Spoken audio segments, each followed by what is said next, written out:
नमस्ते दोस्तों, आज हम एक कमाल की किताब के बारे में बात करेंगे जिसका नाम है the monk who sold his Ferrari, the monk who sold his Ferrari. इसे लिखा है रॉबिन शर्मा ने, जो दुनिया के टॉप लीडरशिप गुरुओं में से एक है। उन्होंने द फन क्लब और हाल ही में I for everyday hero manifesto जैसी कई बेस्ट सेलिंग किताबें लिखी है। हमने द फन क्लब पर पहले ही वीडियो बना दिया है और जल्द ही आपको एवरीडे हीरो मैनिफेस्टो का सारांश भी मिलेगा। लेकिन आज हम सिर्फ the monk who sold his Ferrari पर ध्यान देंगे। शुरुआत में यह किताब इंग्लिश में लिखी गई थी, लेकिन बाद में इसका हिंदी में अनुवाद हुआ, जिसका नाम है सन्यासी जिसने अपनी संपत्ति बेच दी। ये एक दिलचस्प कहानी है जो हमें जीवन में उत्साह, एक उद्देश्य और शांति ढूंढने में मदद करती है। लेकिन आगे बढ़ने से पहले अगर आपने हमारे चैनल को सब्सक्राइब नहीं किया है तो अभी कर लीजिए और वीडियो को लाइक भी कर दीजिए। The monk who sold his Ferrari Julian Mantle नाम के एक काल्पनिक किरदार की कहानी है। वो एक बहुत सफल वकील थे। बहुत नाम, पैसा और शोहरत थी उनके पास। बड़े बड़े केस लड़ते थे, आलीशान घर था, प्राइवेट जेट और एक फरारी भी थी। लेकिन इतना सब होने के बावजूद वो खुश नहीं थे।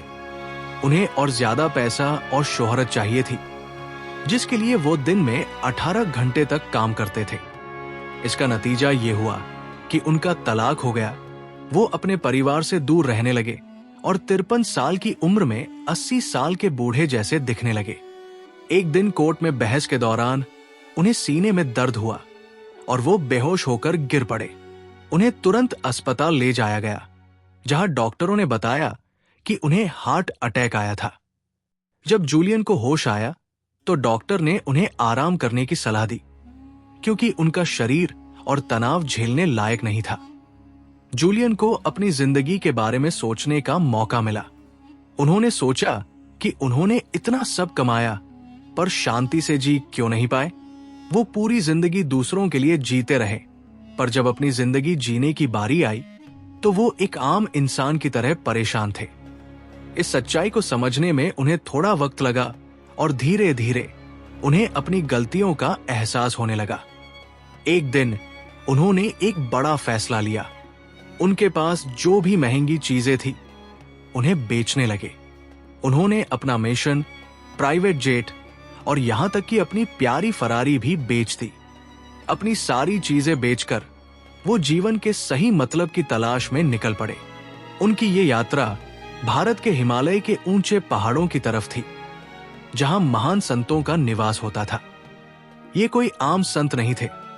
वे बहुत बुद्धिमान थे और किसी के भी मन, शरीर और आत्मा की क्षमता को जगाने की ताकत रखते थे। जूलियन ने अपने सूत्रों से सुना था कि ये संत एक जवान आदमी की तरह 100 साल से भी ज्यादा खुशी से जीते हैं। उन्हें उन संतों को ढूंढने में कुछ दिन लगे। जब उन्होंने अपनी कहानी सुनाई तो एक संत उन्हें अपने साथ अपने दूर दराज के गांव में ले जाने के लिए तैयार हो गए। जूलियन वहीं पर शांति की खोज में उन संतों के साथ रहने लगे। गांव पहुंचने के बाद उनकी मुलाकात योगी रमन से हुई। जूलियन की लगन देखकर योगी रमन ने उन्हें जीवन के कुछ खास नियम सिखाने का फैसला किया, लेकिन एक शर्त पर कि जूलियन वो ज्ञान सिर्फ अपने तक ही सीमित नहीं रखेंगे, बल्कि दुनिया को भी सिखाएंगे। फिर संत ने एक कहानी सुनानी शुरू की। कल्पना कीजिए कि आप एक सुंदर बगीचे में बैठे हैं, जो अलग अलग तरह के पेड़ पौधों और फूलों से भरा हुआ है। आसपास पक्षी चहचहा रहे हैं, फलों की मीठी खुशबू आ रही है और आप बहुत अच्छा महसूस कर रहे हैं। आपने ध्यान दिया कि बगीचे के बीच में एक लाइट हाउस है।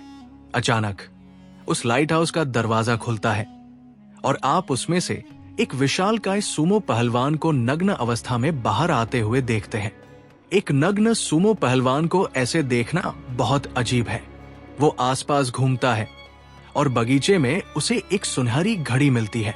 जैसे ही वो उसे उठाने की कोशिश करता है, वो फिसलकर जमीन पर गिर जाता है। कुछ देर बाद शायद बगीचे में खिले गुलाबों की अच्छी खुशबू की वजह से उसे होश आता है और वो बाई ओर देखता है। उसकी बाई ओर छोटे छोटे हीरों से बनी एक पक्की राह है। जो उस सुमो पहलवान को उस जगह पर ले जाती है जहां जीवन की सारी खुशियां मिलती है। वो पहलवान उस रास्ते पर चलना शुरू कर देता है और जल्द ही नजरों से ओझल हो जाता है। जूलियन ने संत से पूछा कि ये किस तरह की मजाक भरी कहानी थी, क्योंकि इसका कोई मतलब नहीं था। संत ने कहा, यह कोई साधारण कहानी नहीं है। इस कहानी में जीवन के साथ सबसे बड़े सिद्धांत छिपे हैं। और फिर उन्होंने कहानी को समझाना शुरू किया और उसमें छिपे हुए मतलब की गहराई में जाने लगे। The monk who sold his Ferrari 7 ऐसे गुणों के बारे में बताती है जो जीवन में आंतरिक शक्ति, आनंद और आध्यात्मिक शांति पाने के लिए जरूरी है। ये है the 7 virtuous of enlightened living, the 7 virtues of enlightened living, प्रबुद्ध जीवन जीने के 7 गुण। पहला गुण, मास्टर योर माइंड, अपने मन को नियंत्रित करें। पहला सिद्धांत एक शानदार बगीचे से जुड़ा है। यह शानदार बगीचा हमारे मन का प्रतीक है। हमें अपने दिमाग को इस तरह विकसित करना होगा जैसे कोई माली एक शानदार बगीचे की देखभाल करता है। अच्छे विचार रूपी बीज बोने से हमें स्वादिष्ट फल और खूबसूरत फूल मिलेंगे। अपने विचारों की गुणवत्ता सुधार कर आप अपनी जिंदगी की गुणवत्ता सुधार सकते हैं। अपने मन से नकारात्मक विचारों को पूरी तरह से निकाल देना नामुमकिन है, लेकिन नकारात्मक विचारों का आप पर हावी होना वैसा ही है जैसे कम पानी दिए गए पौधे और बगीचे में छोड़ा गया कचरा। जब आपको नकारात्मक विचार आए तो आप सकारात्मक विचारों में बदलाव का फैसला ले सकते हैं। सकारात्मक विचार जैसे प्यार और सहानुभूति को आप चुन सकते हैं। बाद में आपको अपने अंदर शांति विकसित करनी चाहिए। जिंदगी में लक्ष्य का होना और ऊंचे स्तर पर पहुंचना जरूरी है, लेकिन इस सफर को महत्व देना और जो भी आपके पास है उसका सम्मान करना भी उतना ही जरूरी है। ये आधुनिक समाज से जुड़ा है। हम एक ऐसे संसार में जी रहे हैं जहां हर तरफ उत्तेजना भरी हुई है। चाहे आपको पता हो या न हो, ये उत्तेजना आपके अवचेतन मन में रह जाती है। हमें खुद ये चुनना होगा कि किस तरह की जानकारी को हम अपने मन के अंदर आने की अनुमति देते हैं। गलतियां होती नहीं हैं, बल्कि उनसे सीखने के मौके मिलते हैं। लेखक पाठकों को सेलिब्रेशन और आत्मसम्मान बढ़ाने के लिए प्रोत्साहित करते हैं। आप जैसे होंगे, दुनिया आपको वैसा ही दिखाएगी। आप लगातार सीखने के लिए तकनीकों का इस्तेमाल करें जिससे आप अपने मन के मालिक बन सकें।